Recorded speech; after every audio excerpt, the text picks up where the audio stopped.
So addressable TV and how we look at it today is definitely an evolving landscape. We certainly have the household level addressability that we've put forward to the marketplace. It is very rich with first and third party data and our ability to target in individual households.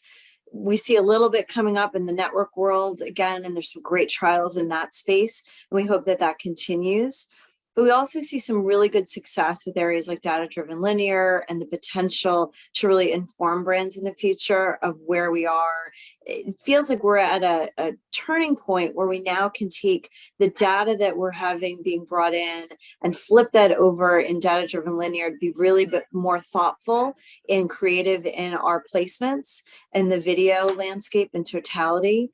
And then I think on the side of it, you've got everything that connected TV brought to bear in the market. And so we're able to work with partners that previously might have only been thought of for perhaps some local inventory, but now we're able to really use some of that front page inventory. We're able to use a lot of the individual branding that we want to bring to the consumers in this ever-growing landscape that the internet has brought onto us with connected televisions. So what is the value of data from OEMs? It seems like that's a fast growing area. I know you guys use some of that. How does data from the OEMs work into your mix?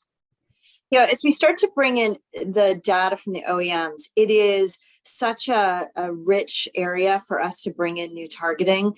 We've always danced around a bit, I think, using some of the household addressability on the cable landscape. But what we're able to do now is really use that data and combine it with buys that we're doing in the programmatic space. So either we're buying it programmatically or we're buying it direct, but we're able to now look at a holistic campaign, which is really making a huge difference for us. So it's not advanced TV living on its own anymore. It's advanced TV living in a larger ecosystem, and the OEMs and where they're placed is really almost a center dot of that area in the market.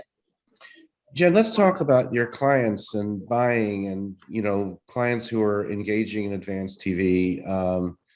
Not too many years ago, there were certain categories that kind of, found it appealing, like financial services, insurance, automotive. Now it seems much broader. What's the appeal, the interest, and sort of the value equation for clients these days? And what kind of clients find addressable TV or data-driven TV sort of actionable?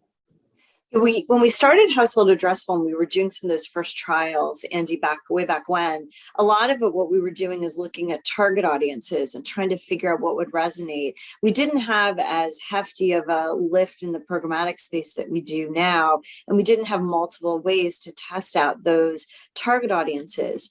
So now what we're starting to see is clients moving and morphing towards an area where we have other abilities to test and trial target audiences, and we're getting a little bit smarter with how we're targeting. So we're coming in with audiences of the right size and the right level that the price tag on addressable is much more reasonable. Linear supply is getting more difficult to find.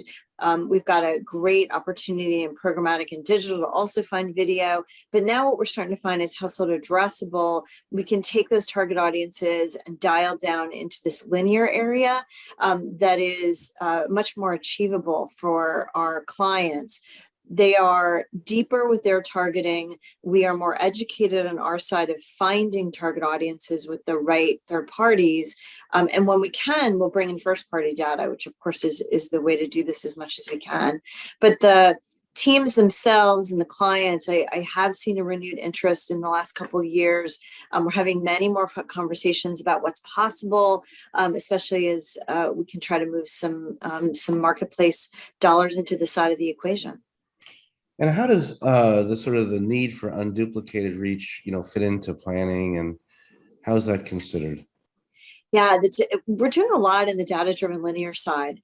The idea of unduplicated reach, or the idea of being able to reach consumers either on a local perspective or even in some cases on a national perspective with our buys, is attractive because we know we're placing a lot of buys out there and we continue to do that, but we're not always reaching folks. Either they have moved to a different type of service, they are connected TV, they are in gaming, they're in other places. So if we can go to clients and really say we can add on to your reach, that's how we're going to do our business better. Since the linear GRPs and the linear ratings are going down on a regular basis, I think this provides us a really good opportunity to get outside of just demographics and household data information.